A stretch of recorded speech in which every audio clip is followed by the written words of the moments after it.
12월 14일 수요일 황양수의 뉴스 브리핑 시작하겠습니다. 요즘 이 한국의 경제 상황이 안팎으로 심상치 않습니다. 국내는 대통령이 사실상 이 거리 중이고 경제 사령탑들도 시원치 않습니다. 나아가서 해외 환경은 트럼프 당선으로 인해서 경제를 둘러싼 요인들이 급속하게 변화하고 있습니다. 내일 한국 시간으로요, 미국은 금리를 1년 만에 다시 올릴 것으로 지금 전망되고 있습니다.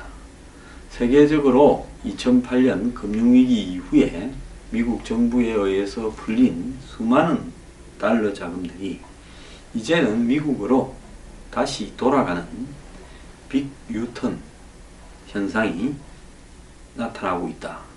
그래서 미국으로 돌아간 돈들 때문에 벌써 미국 증시는 연일 사상 최고가를 서면서 2만 선에 육박했다. 이렇게 나오고 있습니다. 자, 그러면 미국으로 돈이 다시 회귀하니까 신흥국으로 불렸던 돈들이요. 그러면 이 신흥국의 시장은 미국의 금리 인상에 의해서 크게 타격을 받게 되겠죠. 미국이 내년 말까지 금리를 한 2% 정도 올려가겠다. 이렇게 예고를 하자 각국의 이 중앙은행들이 우리도 미국의 이런 흐름에 맞추어서 이제 돈을 푸는 것을 중단하고 한마디로 돈줄을 잠그기 내지는 다시 돈을 회수하기, 테이퍼링이라 부르죠. 이렇게 해갈 때 세계 금융시장은 2008년 이후에 지난 한 8년간 왔던 흐름과는 전혀 다른 상황이 전개될 것이다. 이렇게 예측되고 있습니다. 미국의 다우존스 평균 지수는 어제 2만 정도를 기록했는데요. 5일 연속 최고 상승치를 기록했습니다. 자, 이런 미국 증시의 강세는 결국 금리 인상을 미국 연준이 예고하면서 발생한 건데요. 자, 지난해는 연준이 금리 인상을 한번 예고를 하니까 주식시장이 위축된 모습을 보였습니다. 즉 금리를 갖다가 인상하게 되면 돈의 흐름이 줄어들고 시중에 풀린 돈이 줄어들고 주식 등 이 자산 가격이 하락할 것으로 예상하는 투자자가 많았다는 겁니다. 원래 금리하고 주식은 서로 이렇게 반대로 움직인다고 경제에서는 해석은 하죠. 그런데 이번에는 금리 인상을 예고하고 있음에도 불구하고 분위기가 완전히 다르다는 겁니다. 자, 그러면 이 미국 증시에서 이 금리 인상을 우려해서 돈이 이렇게 빠져나가는 이런 현상은 전혀 안 보이고 있다는데요.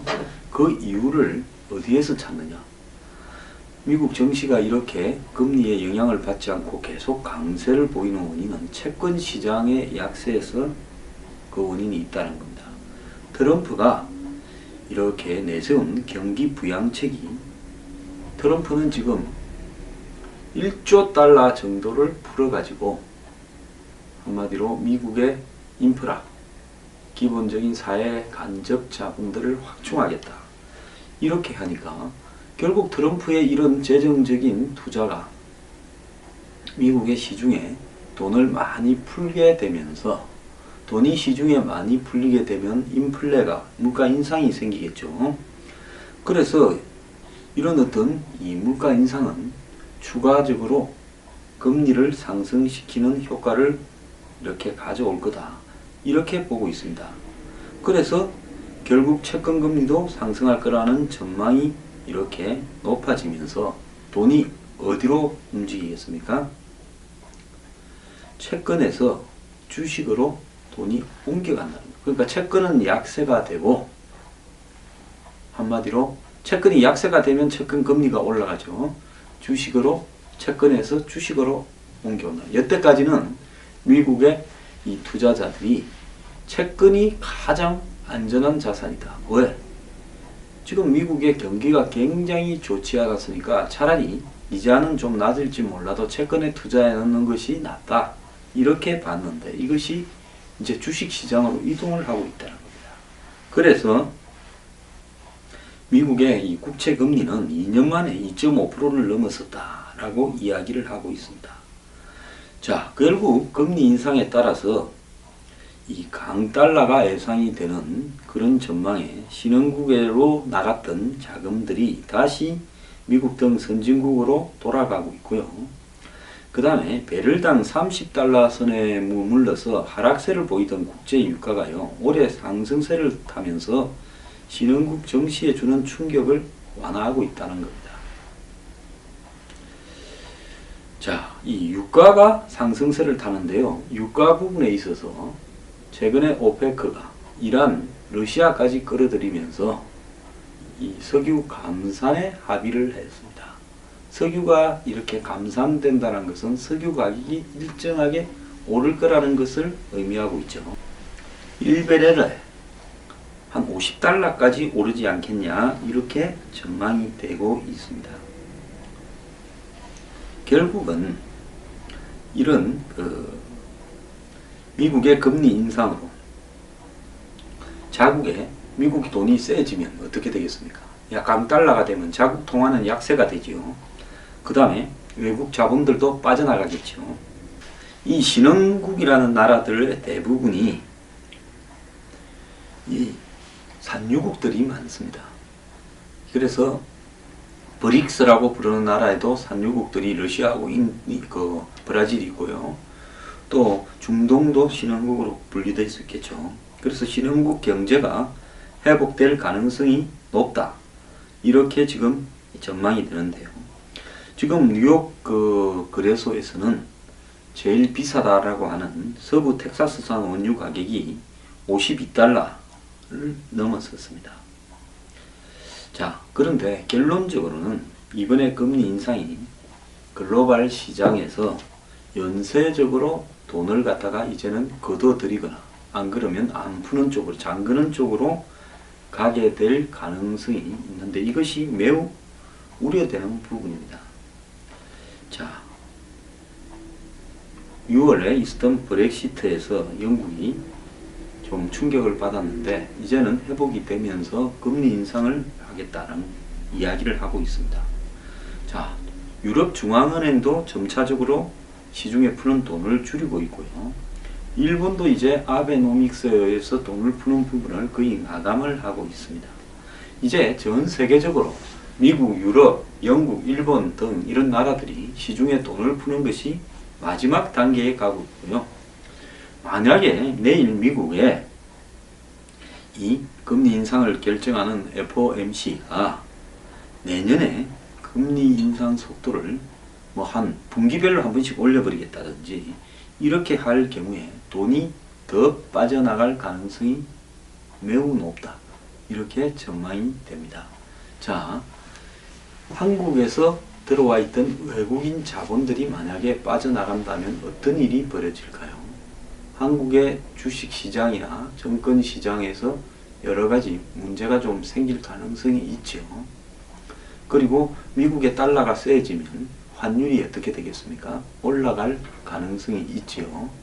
자, 이런 현상들이 지금 우리가 좀 조심을 해야 될 것 같고, 더 나아가서 한국의 금리도 올라가고요.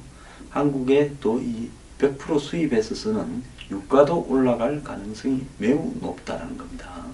자, 그러면 한국의 이 금리가 올라가면 부동산 담보 대출, 지금 가계부채가 1,300조가 넘는데 이 중에 한 600조 정도는 이렇게 부동산 담보 대출 성격을 가지고 있는 대출일 건데 이 대출들이 향후에 어떻게 될 것인가 우려되는 측면이 한두 개가 아닙니다. 자, 단단히 대비해야 될 시점입니다. 자, 미국의 금리 인상이 예고되니까요.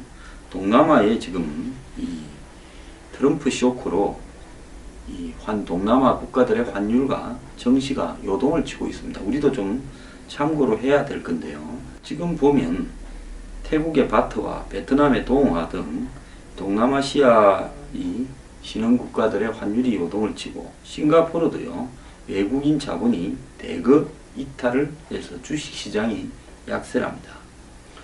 트럼프 당선 직후인 11월 11일에는 중국을 제외한 아시아 신흥시장에서 하루 만에 18억 달러가 빠져나갔다고 합니다. 자, 이런 보호무역을 외치는 트럼프의 당선은 한국을 비롯한 수출 주도형 국가에는 큰 영향을 줄 거라고 보는데요. 이제 TPP도 무산되고 이렇게 되면 결국은 이런 앞으로 자유무역 협정들이 무너져가는, 그리고 자유무역 협정을 비롯한 블록별, 권역별 경제 자유무역을 전제로 한 협의체들이 다 이렇게 어려워져 갈 거다, 이렇게 예상이 됩니다. 자, 동남아 국가들은 특히 외국인들이 이 동남아 국가들의 국채 보유를 갖다가 많이 하고 있고요. 또 수출을 주로 미국 시장에 많이 의존하고 있는데, 지난해 동남아 국가들이 대미 수출이 1,000억 달러에 달했고, 인도네시아, 말레이시아 국채의 40%를 미국 등 외국인이 보유하고 있다고 합니다. 그래서 이런 동남아 국가들은 앞으로 이 트럼프의 당선으로 국가 경제가 무너지는 상황이 오지 않을까, 이렇게 지금 예측까지도 되고 있는데요.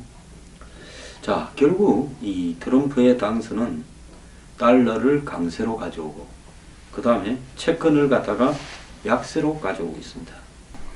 트럼프는 1조 달러의 인프라 투자를 미국 내부에 하겠다 이랬고, 그러면 대규모 재정 투자를 해야 될 건데, 이걸로 미국의 경기가 회복되고 일자리가 늘어나고 물가가 인플레가 생길 거다. 그래서 또 금리 인상이 추가로 예고될 거다. 이렇게 되면서 미국의 국채 금리도 이렇게 인상을 하고 있는 겁니다. 그런데 여기서 이제 하나 더 이렇게 좀 생각을 해봐야 될 거는요. 1조 달러라 그러면 우리나라 예산보다 조금 작은 수준인데, 이렇게 이 트럼프가 감세를 주장하면서 재정 투자를 갖다가 늘린다면 결국은 그 돈이 어디서 나오겠습니까? 미국 정부가 국채에서 돈을 더 이렇게 국채를 발행해서 더 가져오겠죠. 지금 2016년에 미국 정부의 재정 수지는 5,874억 달러가 적자라는 겁니다. 당장 예산에 필요한 자금이 나올 데가 없어요. 그러면 미국 정부는 계속 국채를 더 발행할 거고, 이렇게 더 발행된 국채들은 시중에 풀린 국채의 유통량을 증가시켜서 결국은 미국 국채의 가격은 하락할 거고, 미국 국채 가격이 하락하면 어떻게 되겠습니까?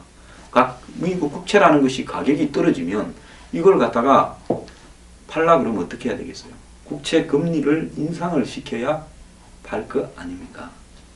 자, 그래서 1조 달러를 시중에 풀면 돈이 많이 풀리니까 또 어떤 현상이 벌어지겠습니까? 인플레가 발생할 거고, 물가 상승이요. 그래서 이 물가 상승을 잡기 위해서 시중에 많이 풀린 돈을 회수시키려면 은행이 어떻게 해야 되겠습니까? 은행이 이자를 올려야, 금리를 올려야 시중에 이렇게 물가 상승을 유발하는 풀린 돈들이 들어올 거 아닙니까? 그래서 금리를 계속 올리게 될 거고, 자, 그래서 물가 상승에 의해서도 금리가 올라갈 거고, 또 채권이 많이 풀려서 채권 가격이 떨어지니까 채권의 금리는 반대로 올라가니까 결국은 이 물가 상승이 더 큰 폭으로 올라갈 수 있다. 그러니까 기존의 물가 상승 폭에다가 채권이 많이 풀려서 채권 금리가 올라가는데 미국의 달러의 채권의 금리는 결국은 미국의 인플레를 의미한다. 그래서 인플레가 상당히 많이 일어날 거라는 겁니다. 이것뿐만 아닙니다. 트럼프가 보호무역을 갖다가 상당히 내세우면서요, 해외에서 값싼 노동력을 가지고 이렇게 수입하던 물품들이 줄어들면서 미국 내에서 생산하니까 임금 상승이 일어날 거고, 또 중국산 값싼 수입품에 대해서 높은 관세를 부과하니까 수입품의 가격도 올라갈 거랍니다. 임금이 올라가고 수입되는 물품의 가격이 올라가면 전체적으로 미국의 물가가 올라가게 되겠죠. 그래서 이걸 잡기 위해서 이 금리 인상을 할 거다. 이렇게 예측이 되고 있고요. 그 다음에 상대적으로 트럼프가 지금 이렇게 상당히 미국의 경기 전망을 좋게 만들고 있기 때문에 금값은 하락을 할 거다.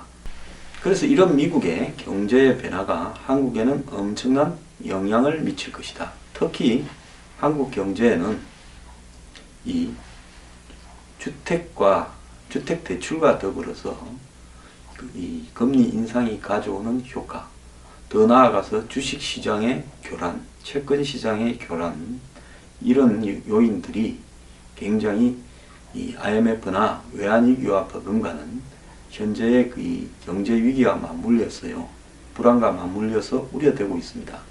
내년에 이 한국 시장의 이 전망은 IMF 등이 2.6% 성장할 거다라고 예측하고 있는데 실제는 이것보다 훨씬 낮아질 겁니다.